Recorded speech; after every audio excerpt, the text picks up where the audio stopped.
Have you ever heard of a king so obsessed with justice that he allowed his own grandchildren to be blinded?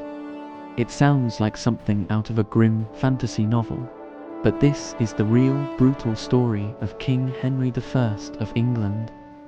To understand this shocking event, we need to dive into the world of the 12th century, a time of power, rebellion, and savage justice.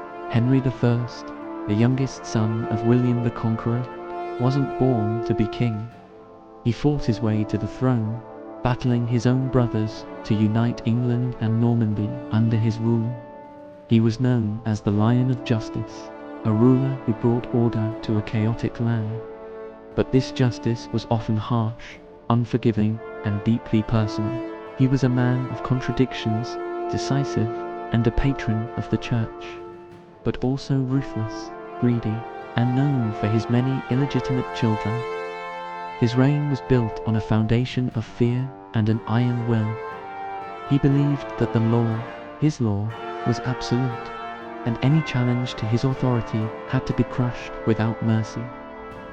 This philosophy would lead to one of the most horrifying decisions of his entire reign. The stage for our tragedy is set in Normandy, a territory Henry had fought tooth and nail to control.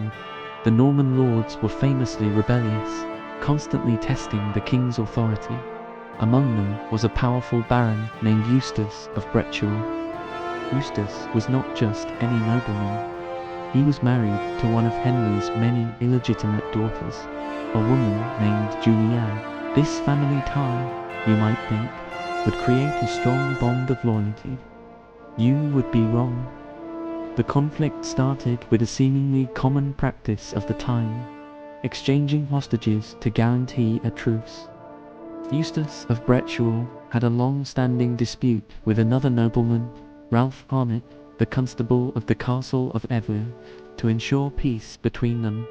A grim deal was struck. Eustace handed over his young daughters to Ralph Harnett, while Ralph gave his own son to Eustace. This was supposed to be a guarantee of good behavior, but trust was a rare commodity. Eustace, for reasons lost to history, but likely rooted in ambition and defiance, decided to commit an unspeakable act. He blinded Ralph Harnett's young son, the boy who was his hostage and under his protection. This was a profound violation of every code of honor and chivalry. It wasn't just an attack on a child. It was a direct insult to Ralph Harnett, and, by extension, a challenge to the king's peace and justice. When news of this atrocity reached Ralph Harnett, he was consumed by rage and grief. He went straight to King Henry, demanding vengeance. Not just any vengeance. He demanded an eye for an eye. Quite literally, he wanted permission to inflict the exact same punishment on Eustace's daughters, who happened to be King Henry's own granddaughters. Here, Henry faced a terrible choice. On one hand were his own flesh and blood, two innocent girls. On the other was his reputation as the Lion of Justice. For Henry, the law was not just a tool, it was the very source of his power. To maintain his iron grip on Normandy, he had to show that no one, not even his own family, was above the law. If he showed favoritism, his enemies would see it as weakness, and the fragile peace he had built would crumble. His authority, his entire kingdom, was on the line. So what did he do? In a decision that chills the blood to this day, King Henry consented. He gave Ralph Harnett permission to take his vengeance. He authorized the blinding and mutilation of his own grandchildren. The medieval chronicler Orderic Vitalis, our main source for this story, tells us that the king, while troubled, declared that the girls must suffer because of their father's treachery and cruelty. The principle of justice, however brutal, had to be upheld. Eustace and his wife, Julianne, were, understandably, horrified. When they learned of the king's judgment, Julianne's loyalty to her father shattered. She was now a mother desperate to protect her children. She and Eustace arranged a meeting with Henry at the castle of Bretuel, supposedly to discuss terms. But Julianne had murder in her heart. During the tense meeting, she pulled out a crossbow and fired an arrow at her own father, the king. The bolt glanced off Henry's royal robes, leaving him unharmed, but utterly furious. The attempt on his life was the ultimate act of treason. Henry ordered the castle drawbridge to be raised, trapping Julianne. In a panic, she threw herself from the castle walls into the freezing moat below to escape. She survived the fall and fled, but her rebellion was crushed. The fate of Eustace and Julianne is a grim footnote. After a short-lived rebellion, they were eventually forced to submit to the king. Henry, in a rare act of what might be called mercy, eventually pardoned them, but their power was broken. The real victims, of course, were the children. 2 young girls, innocent pawns, in a power struggle between their father and their grandfather, were maimed for life.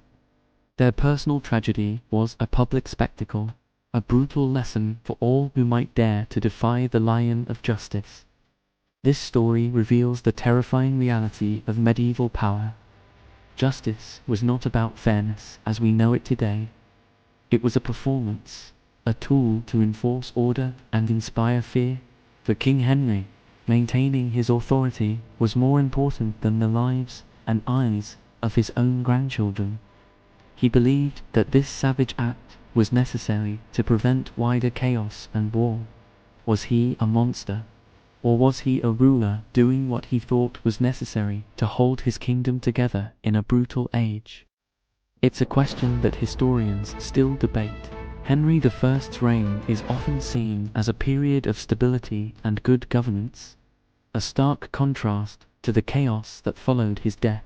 He reformed the legal and financial systems of England, laying groundwork that would last for centuries.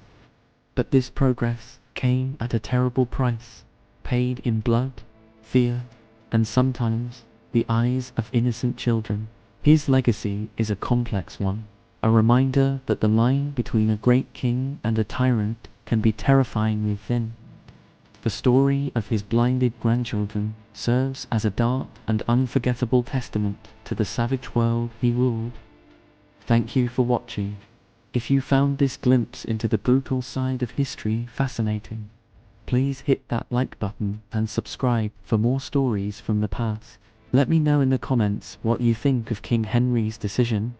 Was it justice, or was it tyranny? See you next time.